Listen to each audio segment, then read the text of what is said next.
did was they redesigned the front of these rifles to be able to take 22mm rifle grenades, which if you stay to the end, we'll be able to show you what those look like. Welcome back to the channel, Guns I Like to Fire. Today, we're talking about the SKSs, or the variations of SKSs.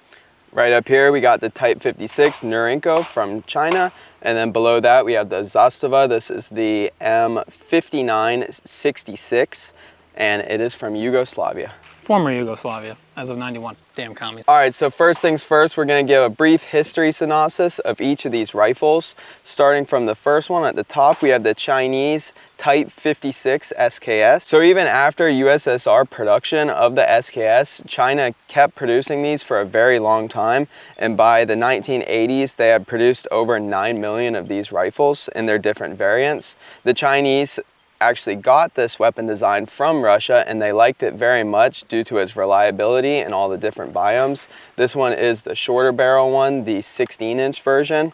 The SKS was a very popular self-loading rifle, and by the time that its production had finished, it is the 9th most produced self-loading rifle. So as a self-loading rifle, the SKS actually uses a short stroke gas system, and this was very innovative for the time. And as you can see here in some of the slow-mo footage, it does have a tilting bolt system. Okay, so my version of the SKS that I actually own is the Zastava M5966 of the former Yugoslavian army. Acquired the rights from the USSR in 1959. So in 1966, what they did was they redesigned the front of these rifles to be able to take 22mm rifle grenades. One of the cool things about this rifle that I do like quite a lot is it actually does have 3 sights, which is kind of crazy.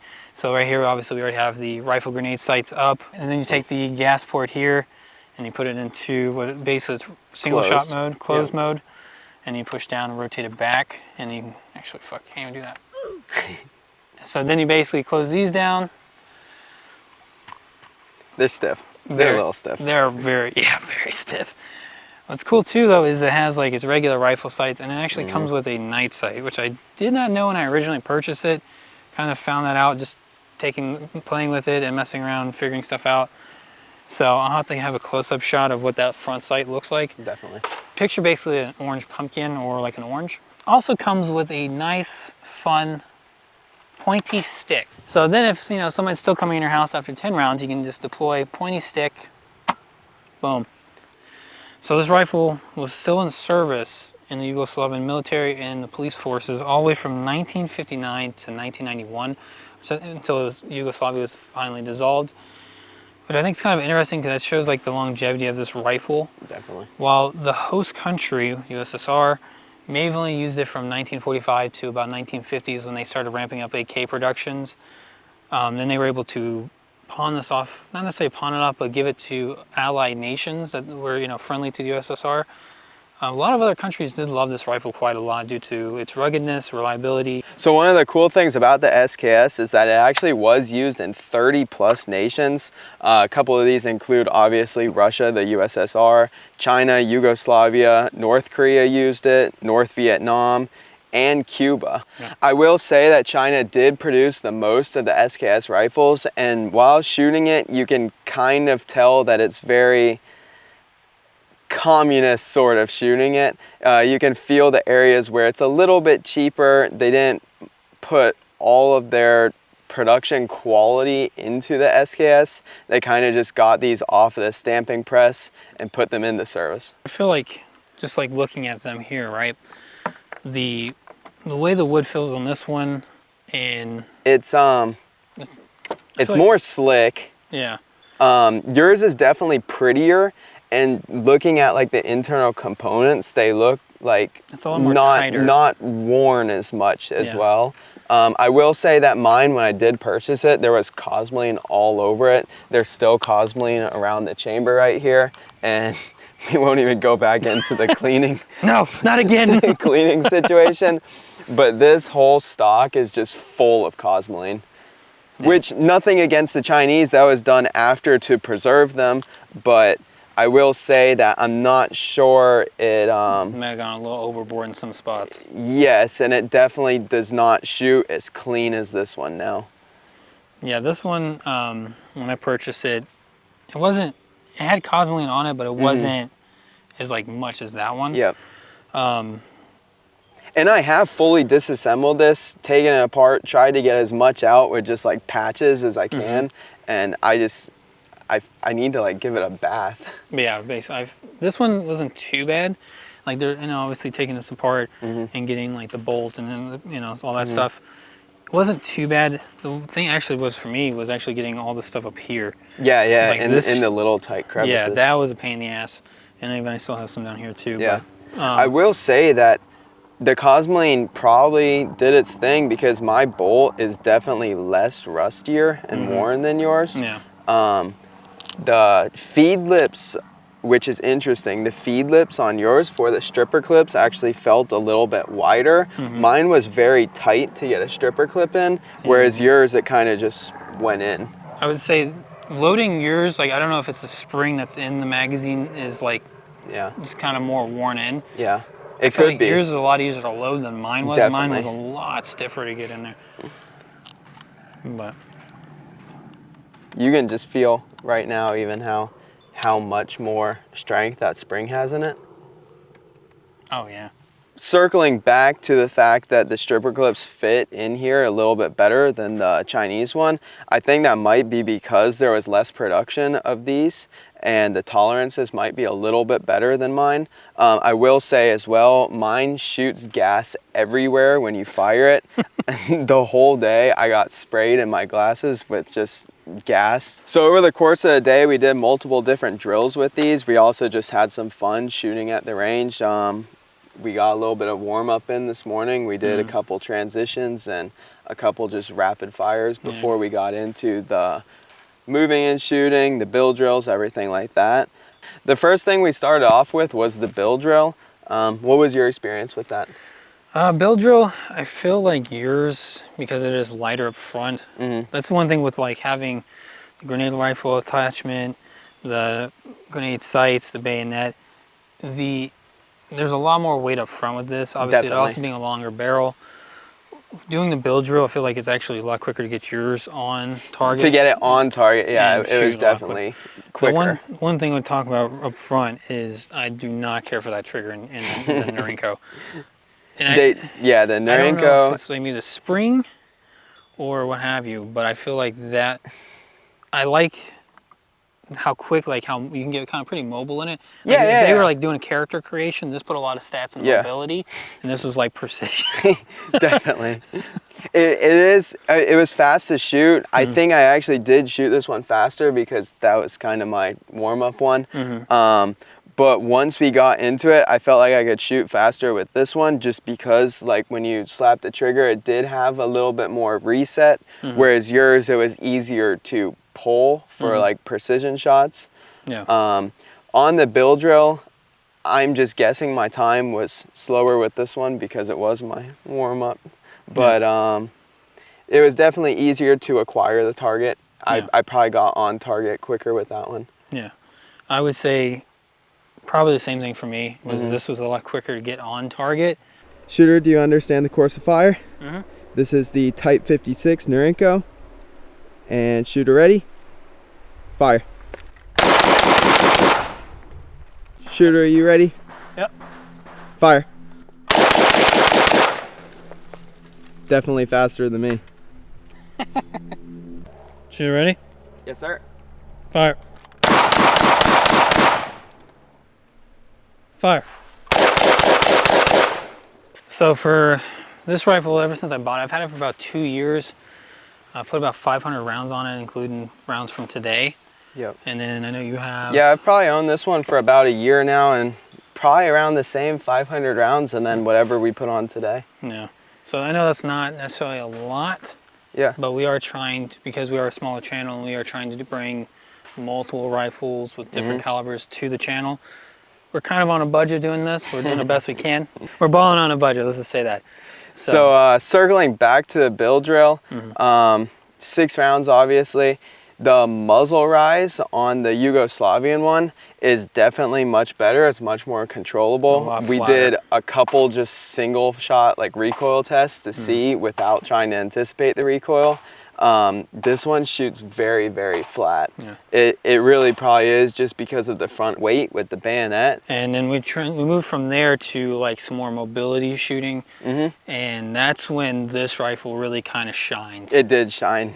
If this was like if you had like a squad of people with like SKSs, you definitely want people moving with using these rifles because they're a lot better than the one kind of DMR position in the back with a rifle like this. Put the scope mount from this paratrooper one over to the Yugoslavian one with the longer barrel and the ports on the end of it, that would definitely be better.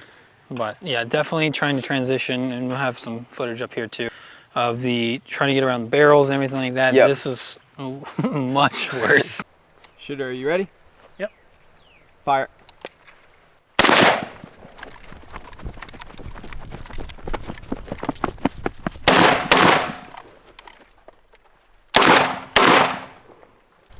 Shooter, are you ready? Yep. Fire.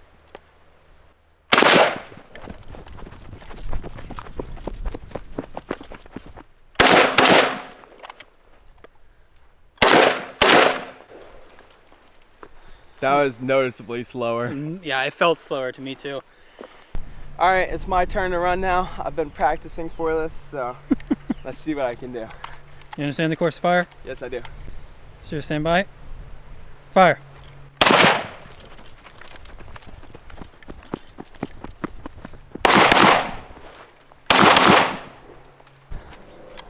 You understand the course of fire? Yes, I do. Stand by. Fire. Oh, safety, baby. We got him again. I was ready to start running. You understand the course of fire? Yes, I do. Stand by. Fire.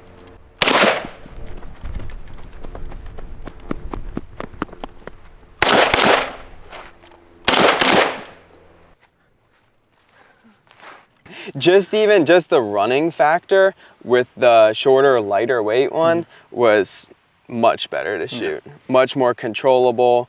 You didn't feel like you were almost scraping the ground. We have one clip of you running with the bayonet. It's about that far from the ground. Definitely also when we were doing the transitioning, we did one to the left, one to the right, one to the further left, one to the further right. And this one shined as well, where you could just move much quicker with it from left, right, left, right. Yeah, it definitely felt a lot better and a lot easier to shoot when it's like comes to moving and target acquisition like that. So. Yeah. I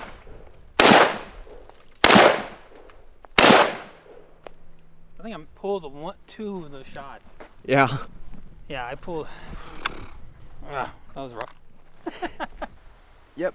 Nurenko next. Fire.